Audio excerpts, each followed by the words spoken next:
السلام علیکم ویورز، آپ دیکھ رہے ہیں پروگرام جائزہ اور میں ہوں آپ کے ساتھ امیر عباس۔ ریاست کے وہ ادارے جن کو سفید ہاتھی کہا جاتا ہے، یا ریاست کے وہ ادارے جو ریاست کے لیے منافع بخش ادارے نہیں رہے بلکہ ریاست کے لیے خسارے کا، نقصان کا یا ہزیمت کا باعث بن رہے ہیں۔ ریاست کے ان اداروں کے پاس اب ریاست کے پاس تین آپشنز ہیں کہ وہ ان اداروں کے ساتھ کس طرح سے نمٹ سکتی ہے۔ پہلا تو یہ کہ ریاست ان اداروں کو اسی طرح سے چلنے دے اور ان میں جتنا خسارہ ہر سال بڑھتا جا رہا ہے اس کے حجم میں مجموعی طور پر وہ خسارہ اسی طرح سے بڑھتا رہے، وہ ادارے زبوں حالی کا شکار رہے۔ دوسرا آپشن ریاست کے پاس یہ ہے کہ وہ ان اداروں کو اپنی ملکیت میں رکھتے ہوئے، ریاست کا حصہ بنائے رکھتے ہوئے ان کے اندر اصلاحات لے کر آئے۔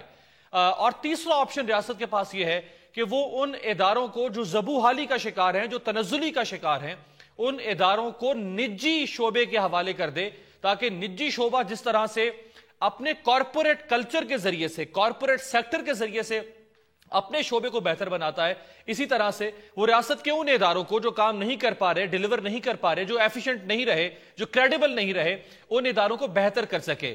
لیکن جب بھی حکومت آخری دونوں آپشن استعمال کرنے کی کوشش کرتی ہے تو اس کو ان اداروں میں کام کرنے والے ملازمین کی طرف سے بھی مشکلات کا سامنا کرنا پڑتا ہے اور اپوزیشن کی طرف سے بھی سخت رد عمل سامنے آتا ہے۔ یہی صورتحال ہم نے دیکھی پاکستان انٹرنیشنل ایئر لائنز کے حوالے سے، جو پاکستان کا کبھی فخر ہوا کرتا تھا لیکن اب وہ پاکستان کے لیے شرمندگی کا باعث بن چکا ہوا ہے، اور حکومت نے اگر اس کی پرائیویٹائزیشن کا فیصلہ کیا تو اس کی صورتحال کل ہم نے دیکھی جو انتہائی ایپیکس تک پہنچ گئی، قیمتی جانیں ضائع ہوئیں، اور اپوزیشن چاہے پاکستان پیپلز پارٹی ہو، چاہے پاکستان تحریک انصاف ہو، چاہے ANP ہو، سب نے کھل کر اس کی مخالفت کی۔ اس کا مستقبل کیا ہوگا اور حکومت کس طرح سے خود بھی اس بحران سے باہر نکلے گی اور اس ادارے کو بھی بحران سے باہر نکال پائے گی، اس پہ بات کریں گے۔ میرے ساتھ جبل پینل موجود ہوگا نہال ہاشمی صاحب، سینیٹر پاکستان مسلم لیگ نواز کے، ہمیں جوائن کریں گے اسلام آباد اسٹوڈیو سے۔ اپوزیشن لیڈر پنجاب اسمبلی میں پاکستان تحریک انصاف کے سینئر آنریبل ممبر میاں محمود الرشید صاحب لاہور سے ہمیں جوائن کر رہے ہیں، اور سینیٹر قیوم سومرو صاحب پاکستان پیپلز پارٹی کے رہنما ہمیں کراچی سے جوائن کریں گے۔ ایک شارٹ کمرشل بریک سے واپس آتے ہیں۔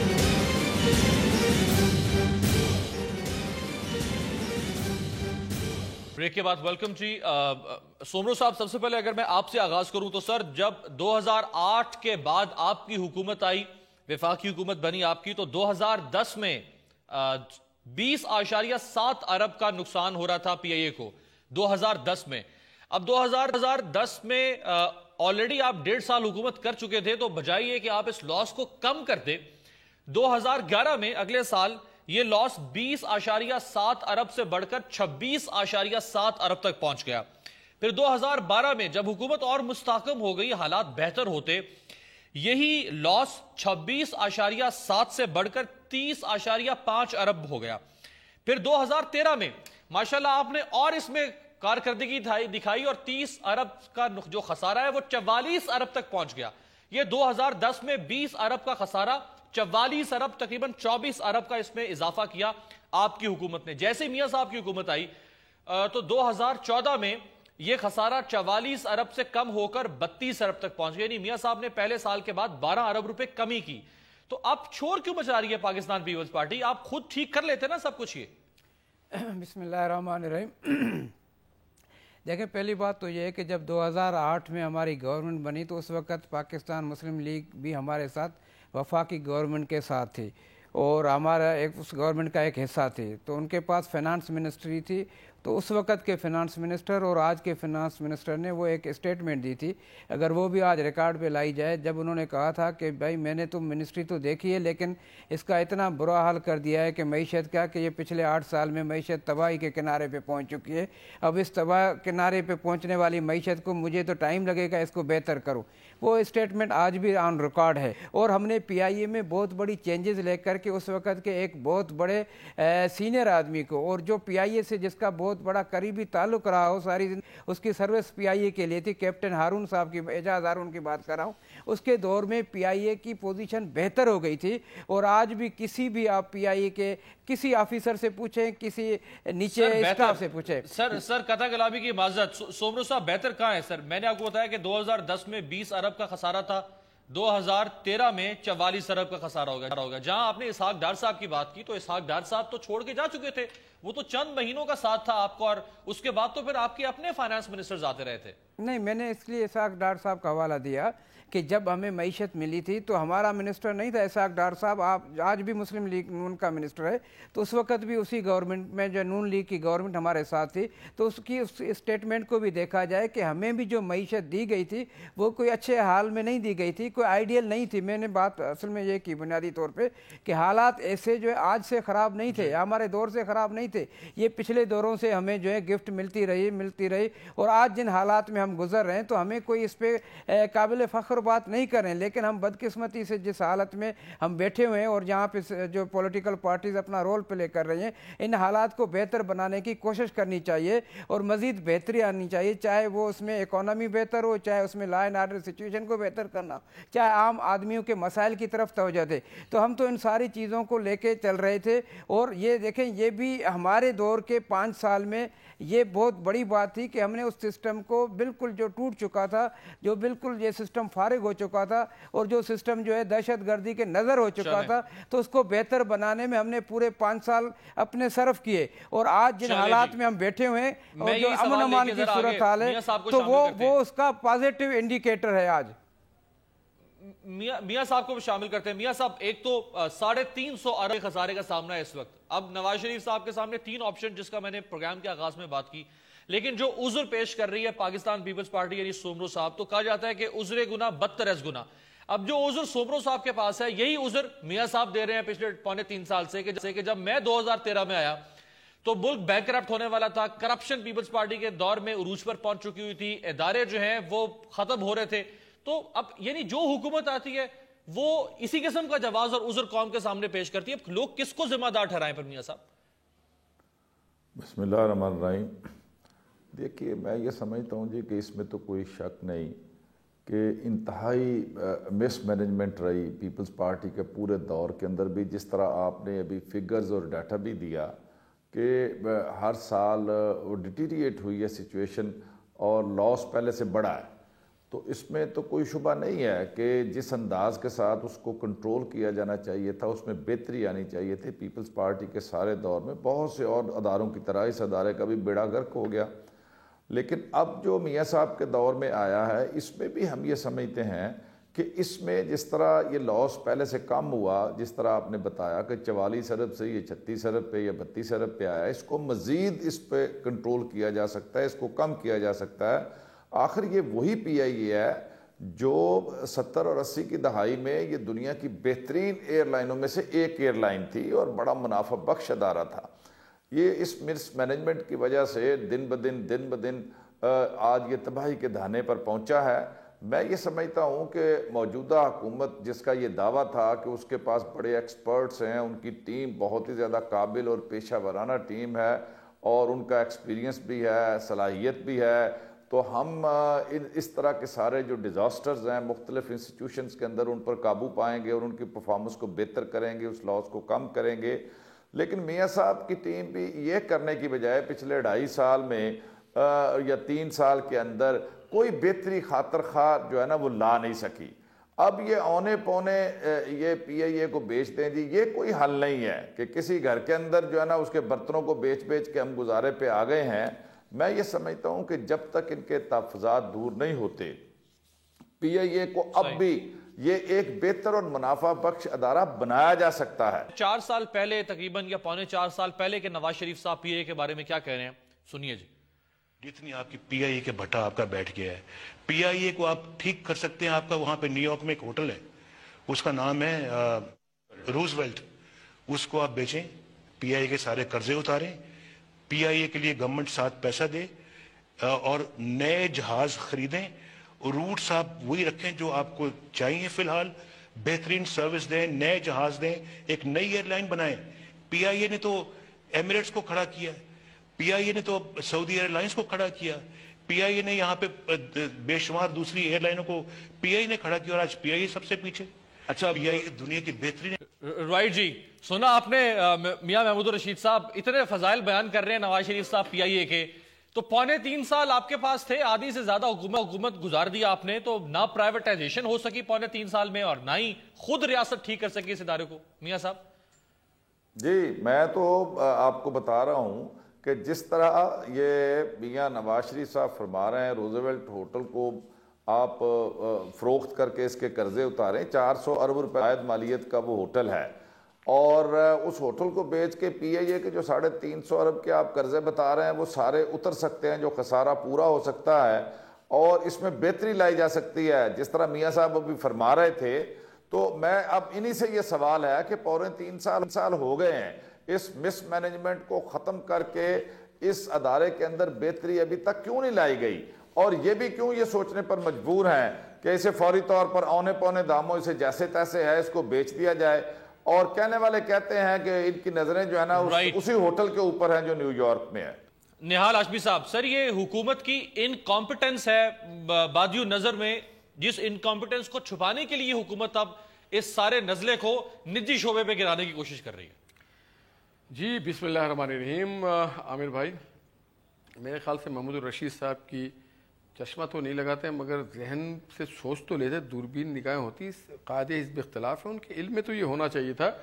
کہ جب 2013 میں ہمیں حکومت ملی تو اس وقت پی آئی اے کی اکثر و بیشتر فلائٹ کینسل ہو جایا کرتی تھی، آج کی فلائٹ کل اڑا کرتی تھی، تنخواہیں نہیں تھیں۔ ہم نے جب پی آئی اے کو چھوڑا تھا 99 میں تو ہم اس وقت 44 ایئر کرافٹ تھے، 44، اور جب 2013 میں ہم نے پی آئی اے کو جب ہماری حکومت آئی تو اس وقت ایئر کرافٹ صرف 16 رہ گئے تھے، یعنی 1999 سے 2013 تک 44 سے 16 رہ گئے تھے، 16 رہ گئے تھے، اور 16 بھی پراپرلی آپریٹ نہیں کر رہے تھے، اور آج الحمدللہ 39 ایئر کرافٹ ہیں اور جدید ایئر کرافٹ لے کے آ گئے۔ آج پی آئی اے نہ ڈیلے ہو رہی ہے، نہ پی آئی اے کل فلائی کر رہی تھی، آج تنخواہیں ٹائم پہ دی جا رہی، آج نئے روٹس ایکوائر کیے جا رہے ہیں۔ ہم نے وہ بیڑا پھر سے بنا لیا جو بیڑا پی آئی اے کا اوریجنل تھا، with in span of less than 3 years, less than 3 years میں ہم نے پھر اس مقام پہ لے جا کے پہنچایا۔ پھر جب ابھی اس سال میں خود اس میں موجود تھا، جب سی بی اے نے چارٹر آف ڈیمانڈ پیش کیا تو پہلی بار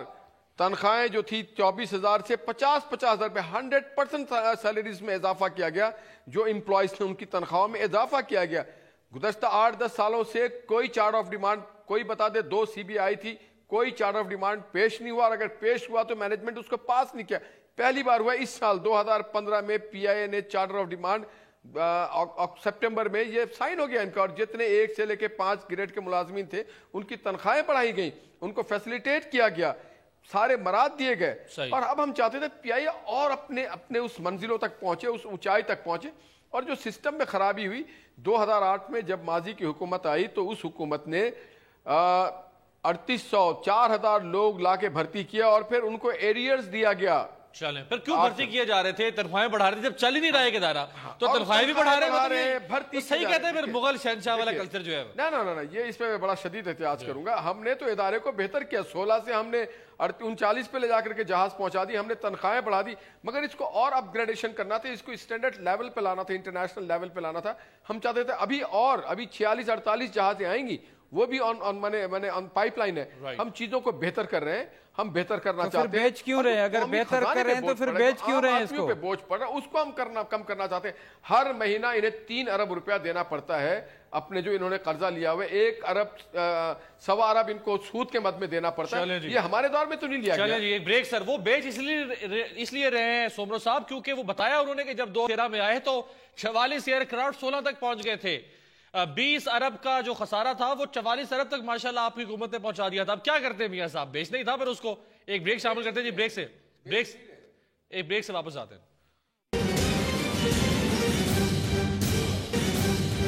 بریک کے بعد ویلکم جی۔ سومرو صاحب، میں ذرا چاہوں گا کہ پرویز رشید صاحب نے آج کچھ اشاروں کنایوں میں شاید پیپلز پارٹی کی طرف ان کا اشارہ ہو سکتا ہے، انہوں نے کیا کہا؟ غصے میں تھے کل بھی پرویز رشید صاحب، آج بھی غصے میں، سنیے کیا کہا انہوں نے۔ حکومت بھی ہڑتال کو کامیاب نہیں کرنا چاہتی تھی، ہڑتال کے مقابلے میں کام چلتا رہنا دیکھنا چاہتی تھی، اور کام چل رہا تھا۔ قدم اس نے اٹھایا جس کا کام نہیں چل رہا تھا۔ اس ایکٹ کے لیے میں ان کی طرف اشارہ کرتا ہوں جو پاکستان میں عدم استحکام چاہتے ہیں، جو پاکستان کو ترقی کرتا دیکھ نہیں سکتے، جو کراچی آپریشن کو بھی ناکام کرنا چاہتے ہیں۔ رائٹ جی، کراچی آپریشن کی ناکامی سے میں نے ویسے اپنے طور پہ اخذ کیا کہ شاید پیپلز پارٹی کی طرف اشارہ ہو سومرو صاحب، کیونکہ کراچی آپریشن کو کامیاب ہوتا نہ دیکھنے کا جو بظاہر الزام ہے وہ تو پیپلز پارٹی پہ لگتا ہے۔ دیکھیں کراچی آپریشن کی بات کیا ہے، یہ تو پورے پاکستان کے آپریشن کو ناکام دیکھنا چاہتے ہیں۔ P M L N government میں وثوق سے کہہ رہا ہوں اور انتہائی ذمہ داری سے کہہ رہا ہوں، یہ پہلے بھی آپریشن کے حق میں نہیں تھے اور آج بھی نہیں ہے۔ انہوں نے پہلے بھی ڈائلاگ کے اس پہ 6 مہینے ضائع کیے اور اس کے بعد جب شروع ہی میاں صاحب نے کیا ہے 2013 میں، کیا انہوں نے کیا 6 مہینے تو انہوں نے ڈائلاگ کے ذریعے ضائع کیا۔ یہ آپریشن تو ہم نے شروع کیا تھا 2008 میں، جب سوات میں ہم نے 2010 میں آپریشن کیا تھا۔ یہ کریڈٹ تو پاکستان پیپلز پارٹی کو ہے۔ یہ تو آپریشن سے تو بھاگ رہے تھے، انہوں نے آج تک پورے پاکستان میں آپریشن نہیں کیا، انہوں نے اسلام آباد میں آپریشن نہیں کر سکے، انہوں نے تو پنجاب میں آپریشن نہیں کیا۔ یہ کہاں کی بات کر رہے ہیں آپریشن کی بات۔ دوسری بات میں پرویز رشید صاحب کی بات کروں کہ پرویز رشید صاحب کا جو رویہ ہے مجھے تو انتہائی دکھ ہو رہا ہے، جو ہمیشہ ایک مصنوعی مسکراہٹ دیکھ کر کے لوگوں کو بات کرتا تھا، آج 4-5 دن سے اس کا رویہ یہ رہا ہے۔ 2 دن پہلے جو اس نے اسٹیٹمنٹ دی ہے کہ ان کے پر کاٹے جائیں گے، وہ بھی ان کا بیہیویئر دیکھیں۔ اور آج بھی یہاں 3 بندے شہید ہو گئے اور ان کے مرکز سے لے کر کے صوبائی سطح تک کسی آدمی نے ان کے ساتھ ہمدردی کا اظہار نہیں کیا ہے، ان کے شہداء کے ساتھ جو ہے ان کے لواحقین کے ساتھ ہمدردی کا اظہار نہیں کیا ہے، ان کے جنازے نمازوں تک یہ لوگ نہیں گئے ہیں۔ اور الٹ ان کے رویے اس طرح ہیں جیسے یہ پاکستان کے حکمران نہیں ہے، یہ انڈیا میں بیٹھ کر کے پاکستان پہ حکومت کرتے ہیں۔ ان کا رویہ اور مودی سرکار کا رویہ جیسے اس طرح مسلمانوں کے پاس ساتھ ہے، اسی طرح ان کے جو رویوں میں کوئی فرق مجھے نظر نہیں آ رہا ہے۔ یہ آج بھی جس فرونیت کے ساتھ بات کر رہے ہیں ان لوگوں کے ساتھ، یہ ہمدردی کا طریقہ ہے، یہ مذاکرات کا طریقہ ہے، یہ مسئلے کا حل کرنے کا طریقہ ہے۔ میں تو یہ آپ کے پروگرام سے کہہ رہا ہوں پرویز رشید صاحب کے اوپر انویسٹیگیشن ٹیم بٹھائی جائے، JIT بٹھائی جائے، اس کے اس بیان کی جو ہے تحقیقات کی جائے جس بیان میں انہوں نے کہا ہے کہ ہم ان کے پر کاٹ دیں گے اور وہ پر کاٹ دیے گئے۔ کل 3 بندے انہوں نے شہید کر دیے۔ چلیں میں سر یہ رویے کی جو بات ہے میں ذرا آپ خورشید شاہ صاحب کا بھی رویہ دکھا دوں، یعنی جب تک خورشید شاہ صاحب کے اوپر چودھری نثار صاحب نے کوئی الزام نہیں لگایا یا جب تک معاملات ٹھیک چل رہے تھے دونوں پارٹیوں کے مکمکہ والی بات جو تھی، تب تک تو ایسا رد عمل نہیں آیا خورشید شاہ صاحب کا، جو آج انہوں نے کہا منافقت تک بات پہنچا دی میاں صاحب کے بارے میں۔ سنیے جی۔ ابھی اس وقت اس مہینے میں تم نے مزدوروں کو یقین دلایا کہ میں نجکاری آخری آدمی ہوگا جو نجکاری کی بات کروں گا، کہا تھا آپ نے۔ جو روزہ رسول پہ جاتا ہے، جو خانہ کعبہ میں جاتا ہے، وہ منافق نہیں بن سکتا، تو تم ایسی باتیں کیوں کر رہے ہو؟ رائٹ، میں ذرا جواب ہاشمی صاحب سے بھی لوں گا، لیکن یہ دیکھیں نا منافق تک کہہ دیا وزیر اعظم صاحب کو، اور اس طرح کی باتیں، بڑی سخت باتیں اور بھی ہیں، تو یہ ابھی کیا اس وجہ سے کہ چودھری نثار صاحب نے کچھ بولا تھا؟ سومرو صاحب دیکھیں چودھری نثار صاحب کو ہم اس لیے ذکر نہیں کرتے ہیں کہ ان کے پاس تو گورنمنٹ جو اپنے حکمران جو ان کے اپنے کولیگز منسٹر ہیں وہ ان سے بات چیت کرنے کے لیے تیار نہیں ہے، ان پہ میں کیا بات کروں۔ اور جو بندہ 2 سال میں سینٹ میں ایک اجلاس میں نہیں آیا، جس نے اپنی توہین سمجھی کہ میں سینٹ میں کیوں جاؤں، میں کیوں سینیٹرز کے سامنے اپنے آپ کو پیش کروں، ان کا تو ایک اپنا مزاج ہے۔ میرے خیال میں پاکستان مسلم لیگ کے جو انتہائی سینئر جو قیادت ہے وہ بھی اس کے مزاج کو آج تک سمجھ نہیں پا رہے، تو میں چودھری صاحب پہ کیا بات کروں۔ لیکن رویہ سب کا ایک جیسا ہے،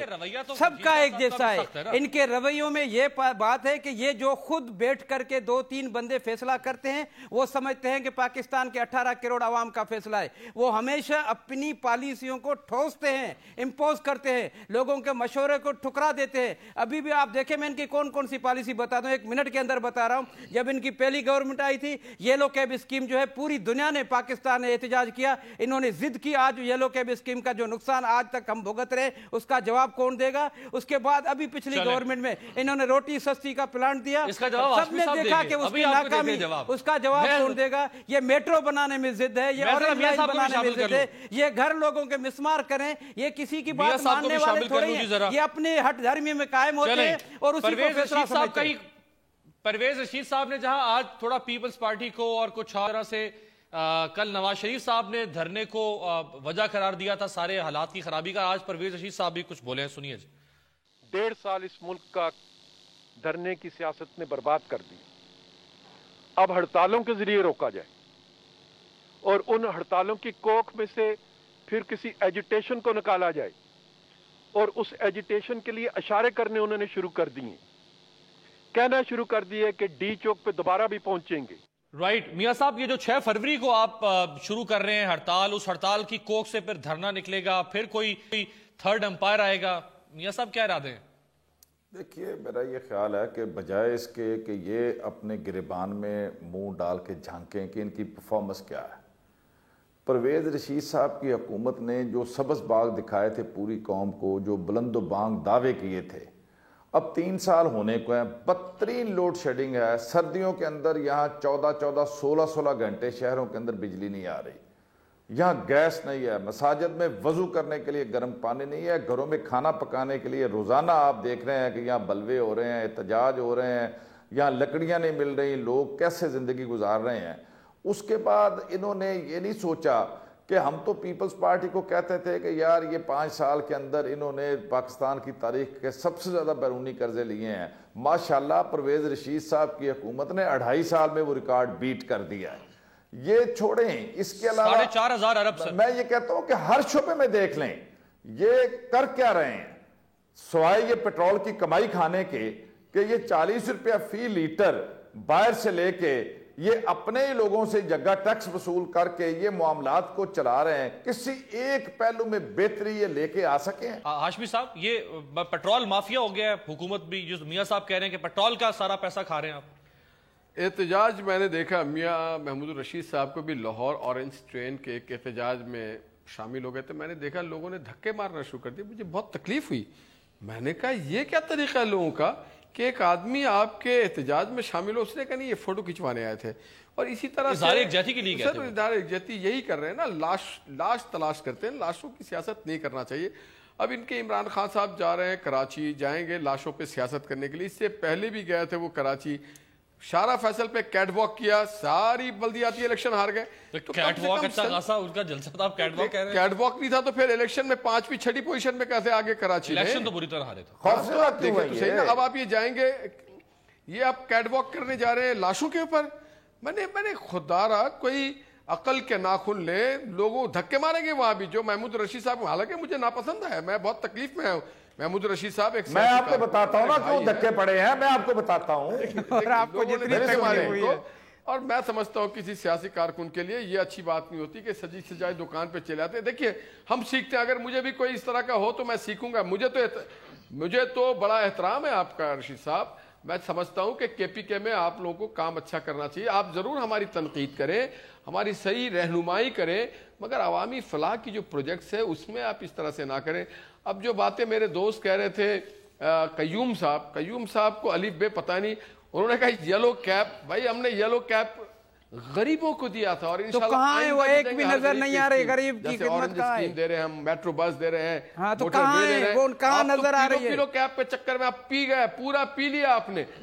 چھوڑا کچھ پینے کے علاوہ؟ آپ نے کیا کیا ہے وہ بھی بتاؤ قوم کو،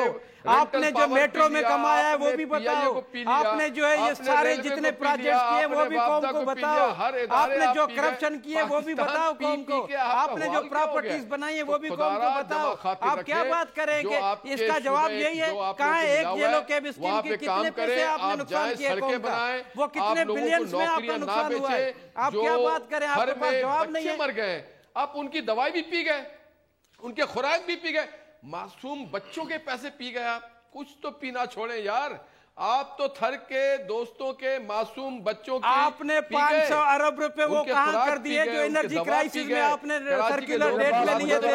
وہ 500 ارب روپے پہلے بات کرو، وہ کہاں گئے آپ کے 500 ارب روپے؟ آج بھی انرجی کرائسس پہ کیوں عمل نہیں ہو رہا ہے؟ آج بھی گیس کی لوڈ شیڈنگ کیوں ختم نہیں ہو رہی ہے؟ ان پیسوں کا حساب کون دے گا؟ آپ نے اتنے مہنگے پروجیکٹ دیے ہیں، اس میں کرپشن کیا، اس کا حساب کون دے گا؟ آپ تو سر سے لے کر پاؤں تک کرپشن میں گھسے ہوئے ہیں، بھرے ہوئے ہیں، لیکن آپ یہ جو قوم کے سامنے جو فگر پیش کرتے ہیں، آپ غلط بیانی سے کام لے کر کے لوگوں کو زیادہ دن دھوکے میں نہیں رکھ سکتے۔ آپ نے کرپشن کی انتہا کی ہے، چاہے میٹرو ہو، چاہے اورنج لائن ہو، چاہے کوئی بھی پروجیکٹ ہو، ایک پروجیکٹ بتاؤ جس میں کرپشن نہیں ہوئی آپ کی۔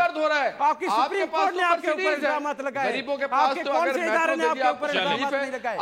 سپریم کورٹ تو آپ کے دور میں کیسی باتیں ہیں؟ آپ کے 150 کیسز کرپشن کے 150 کیسز کرپشن کے سپریم کورٹ میں پیش پڑے ہوئے، ان کا جواب کون دے گا؟ آپ اس طرح کیسے بات کرتے ہو؟ چیزیں سستی ہو گئی، آپ کو کیا معلوم کہ آج غریب میرٹ پہ نوکری لیتا ہے ہمارے وفاقی اداروں میں اور پنجاب کے اداروں میں؟ آپ کے یہاں تو 3 سے 15 لاکھ آپ نے کون سے غریبوں ہمیشہ غریبوں کو آپ نے دھکے دے کر نکالا ہے نوکریوں سے ملازمتوں سے آپ نے کب غریبوں کی بات کی ہے آپ کا کیا تعلق غریبوں سے وقت آ گیا ہے یہ باتوں سے نہیں مانیں گے یہ لاتوں سے مانیں گے اور انشاءاللہ آپ ایسی لات پڑے گی کنٹینر سے باہر آ جائیں گے انشاءاللہ آپ ایسی لات پڑے گی کنٹینر میں بند کر دیں گے بوتل میں نہیں بند کرنا ہے ایسی لات پڑنے جا رہے بند کریں گے کہ یہ کنٹینر میں بند کر دیں گے اس ملک سے کھیلنے نہیں دیں گے پہلے آپ نے سی پیک میں بڑا اسی میں کیا پاور ہے کہ آپ میں یہ 18 کروڑ عوام آپ کی اجازت سے سر تینوں مہمانوں کی اجازت سے ایک بریک ادھر ہی قوم کو فیس کرنا ایک بریک سر ابھی کچھ اور بھی ہے میں نے آپ کو دکھانا ہے کچھ اور بھی آپ کو دکھانا ہے ایک بریک پہ جاتے ہیں اور بریک سے پہلے ویورز میں چاہوں گا کہ ذرا آپ کو دکھاؤں کہ جو international covenant on civil and political rights ہے یونائٹڈ نیشنز کا UNO کا جس کا پاکستان سگنیٹری ہے جس کو پاکستان نے ریٹیفائی کیا وہ کووننٹ جو سول اینڈ پولیٹیکل رائٹس کا ہے جس کا آرٹیکل 21 یہ کہتا ہے the right of peaceful assembly shall be recognized لوگوں کو یہ حق حاصل ہوگا کہ وہ اسمبل کر سکے خود کو احتجاج کر سکے پروٹیسٹ کر سکے بشرطے کہ وہ پرامن ہو کل لوگ باہر نکلے لیکن ان کو ٹارچر کا نشانہ بنایا گیا اسی طرح سے اگر میں آپ کو جو ایشین ہیومن رائٹس کمیشن ہے اس نے اس کے اوپر اپنی ویب سائٹ کے اوپر جو پوسٹ کیا میں چاہوں گا وہ بھی آپ کو دکھایا جائے جس میں ایشین ہیومن رائٹس کمیشن یہ کہہ رہا ہے کہ government uses brutal force against protesters یعنی حکومت نے بربریت ڈھائی ہے جو لوگ احتجاج کر رہے تھے کلنگ 3 آفیسرز آف نیشنل ایئر لائنز یہ رد عمل دیا ہے ایشین ہیومن رائٹس کمیشن نے اور پاکستان کا اپنا جو آرٹیکل ہے کانسٹیٹیوشن ہے جی اس کی آفس کا ایشین ہیومن رائٹس ان کی ویب سائٹ پہ سر اور آرٹیکل 6 ان کے آفس کہاں پہ ہے ایشین ہیومن رائٹ کمیشن کا یہ بینکاک میں ہیڈ آفس ہے سر ان کا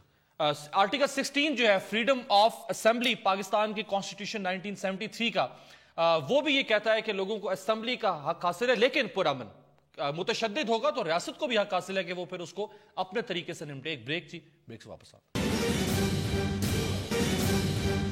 بریک کے بعد ویلکم ویورز آپ کو ذرا چودھری نثار صاحب کی پاکستان پیپلز پارٹی کے دور میں جب 2008 سے 13 تک حکومت تھی آپ کو دکھاتے ہیں کہ اس وقت کی اپوزیشن میں PMLN جو تھی اس نے پروٹیسٹ جو کیا تھا دیکھیے جی جس میں خواجہ آصف صاحب شامل ہیں جس میں چودھری نثار شامل ہیں جس میں راجہ ظفر الحق صاحب شامل ہیں اور یہ چڑھائی ہونے کی صورتحال ہے اس وقت ایوان صدر پہ اور گو زرداری گو کے نعرے لگ رہے ہیں پولیس روک رہی ہے اور PMLN آگے بڑھ رہی ہے ہراول دستہ ہے جناب آگے چودھری نثار اور سنیے جی کیا فرما رہے ہیں زرداری صاحب اور گیلانی صاحب اس وقت سے ڈرو جب مخلوق خدا اس گیٹ پہ ہوگی پھر آپ کو بھاگنے کا موقع نہیں ملے گا رائٹ جی میاں صاحب خود اپوزیشن میں ہو PMLN تو سب جائز ہے احتجاج بھی جائز ہے ایوان صدر ڈی چوک تک ریڈ زون میں جانا بھی جائز ہے آج اگر PIA کے لوگ باہر نکلیں آپ کی پارٹی باہر نکل آئے تو وہ کہتے ہیں جی ملک جو ہے وہ ڈیسٹیبلائز ہو رہا ہے میاں صاحب میں یہ سمجھتا ہوں ہمارے باہر نکلنے سے ملک کے اندر جو ڈیموکریٹک سسٹم ہے وہ مزید پختہ ہوگا اور لوگوں کو ریلیف ملے گا یہ جو پچھلے 3 سال سے اس حکومت نے جو کچھ کیا ہے وہ لوگوں کے سامنے ہے میں نے تو ایک سب سے بڑی مثال رکھ دی کہ 40 روپیہ فی لیٹر یہ بھتہ خوری کر رہے ہیں اور یہ پچھلے 3 سال سے سوائے میٹرو کے اور اورنج کے پلوں کے پیسے کھانے کے اور یہ تیلی بن گئے تیل بیچ کے اس قوم کی جیبوں پہ ڈاکہ ڈالنے کے انہوں نے کیا ہے آج تک انہوں نے کچھ نہیں کیا اب وقت آ گیا ہے کہ لوگ باہر نکل رہے ہیں اپنے حقوق کے لیے تو یہ ہر پولیٹیکل پارٹی کا فرض ہے ہر اپوزیشن کا فرض ہے کہ وہ اویئر کرے لوگوں کو اور وہ احتجاج کرے حکومت کی غلط پالیسیوں کو ضرور کریں مگر آپ لاشوں پہ جا کے سیاست پر لائے کریں نا اور اگر یہ رائے راست پر نہیں آئیں گے تو ان کو ایوانوں سے گھسیٹ کر ان کو گھروں میں واپس بھیج دیں بھگانا چاہتے ہیں آپ کے قیادت کو KPK کے 4 سدہ آپ سے سنبھالا نہیں گیا انٹیلیجنس ایجنسی نے آپ کو رپورٹ کر دیا تھا کہ یہ ہونے والا ہے آپ اس کے باوجود 4 سدہ میں ہمارے معصوم نوجوانوں کی لاشوں سے اور خونوں سے ہولی کھیلا گیا آپ ناکام ہو گئے اب اپنی ذمہ داری ادا کریں آپ کو ڈھونڈ رہے ہیں لوگ تلاش کر رہے ہیں کدھر ہے KPK میں PTI کدھر عمران خان کدھر ہے عبدالرشید کدھر ہے آپ نے کہ PKI کے لوگوں کے ساتھ انصاف نہیں کیا, کبھی لوگوں نے آپ کو کہیں ووٹ نہیں ڈالا, بلکہ میں لوگوں نے رد کر دیا آپ کو. کے اندر بھی لاشیں گرائی. سومرو صاحب کو بھی ذرا شامل کر لیں. یہ صاحب آپ کی اجازت سے. یہ تو آپ مجمع میں گھس کے آپ تو دعا کرتے ہیں, کوئی گد والی مینٹلٹی آپ نے رکھی ہوئی ہے کہ لاشیں گریں اور ہم جا کے گد کے طرح بیٹھ کے کھائیں. یہ گد والی سیاست ختم کریں آپ, یہ گدوں کی سیاست ختم کریں. آپ کو لوگ کبھی دھکے مار دیتے ہیں مجمع میں جب آپ جاتے ہیں, سومرو صاحب کو آپ کی اجازت سے مارتے ہیں لوگ, مار کر کے بھگا دیتے ہیں کہ چلو ہمارے مجمع سے آپ کی اجازت سے ذرا سومرو صاحب کو بھی شامل کر لیں. ہائی جیک نہ کرو. لاسٹ منٹ ہے سومرو صاحب, یہ اس سارے سینیریو میں یہ جو صورتحال ہوئی ہے PIA کی, اس میں وہ عزیر بلوچ والا تو بالکل دب ہی گیا, تو پیپلز پارٹی کو بینیفیشری ہو رہی ہے پھر یہ عزیر بلوچ؟ آبویسلی سارا الزامات لگ رہے تھے, ابھی سامنے آیا کہ جی 1 ارب روپے جو ہے وہ کماتا تھا ماہانہ عزیر بلوچ, جس میں سے 14 کروڑ روپے جو ہے وہ سیاسی رہنماؤں کے پاس جاتے تھے, اور اس میں نام بھی اس میں بہت سارے آ رہے ہیں. قادر پٹیل صاحب کے نام ہے, کچھ اور چیزوں کے نام آ رہے ہیں, مختلف اخباروں کے یہ سورسز ہیں. تو یہ پیپلز پارٹی تو دیکھیں میں یہ سمجھ رہا ہوں کہ عزیر بلوچ کے حوالے سے جو بھی بات ہے وہ عدالت میں ہونی چاہیے. جو بھی اس کے اوپر الزامات ہیں اور اس کے الزامات کی زد میں جن کے اوپر بھی کیس ثابت ہو جائے ان کو سزا ملنی چاہیے. ہم کسی مجرم کو سپورٹ نہیں کر رہے ہیں, پروٹیکٹ نہیں کر رہے ہیں, لیکن یہ یہاں پہ اس کا تعلق پیدا کر کے کہ جی اس کا فائدہ سیاسی طور پہ اس PIA کے 3 معصوم بے گناہ بندوں کی شہادت کا پیپلز پارٹی لے رہی ہے, تو وہ 14 بندے جو انہوں نے قتل کیے تھے نیو ٹاؤن میں, ان کا حساب کون دے گا؟ اور انہوں نے اوکاڑا میں 3 پاکستان پیپلز پارٹی کے ورکروں کو قتل کیا تھا, ان کا حساب کون دے گا؟ اور ان کے علاوہ ان کا اپنا ہوم منسٹر آپ کے اپنے صوبے میں جو ان کے صوبے میں شہید ہو گیا, ان کا حساب کون دے گا؟ یہ سارے لوگ وہ بیٹھے ہوئے ہیں جو حساب سے اپنے آپ کو بالا تر سمجھتے ہیں, لیکن ان سے حساب لینے والے جب آتے ہیں تو پھر ان کے پاس معافی نامے کا بھی, معافی کے لیے بھی گنجائش نہیں رہے گی. یہ ان کو ہمیشہ زوم رہتا ہے اپنے اقتدار کا, اکثریت کا, اور اسمبلی میں جو اکثریت کا ان کو زوم رہتا ہے, لیکن جب وہ طاقتیں آتی ہیں ان کو اٹھا کر کے دیتے ہیں. بہت شکریہ ہاشمی صاحب, اور بہت شکریہ میاں محمود رشید صاحب. بالآخر انسانی جانیں جو ہیں وہ تو ضائع ہوئی ہیں, چاہے وہ ایک انسانی جان ہو یا چاہے ایک سے زیادہ انسانی جانیں ہوں, اور وہ بھی ریاست کی کسی ادارے کی طرف سے, کوئی بھی قانون نافذ کرنے والا ادارہ ہو. اس پہ سیاست تو نہیں ہونی چاہیے کسی بھی طرف سے. یہ ایک افسوس کا مقام ہے پوری قوم کے لیے بھی کہ کیوں نوبت یہاں تک پہنچ جاتی ہے کہ انسانوں کی جان چلی جائے. آپ سے کل ملاقات ہوگی دوبارہ, دیکھتے رہیے گا جائزہ.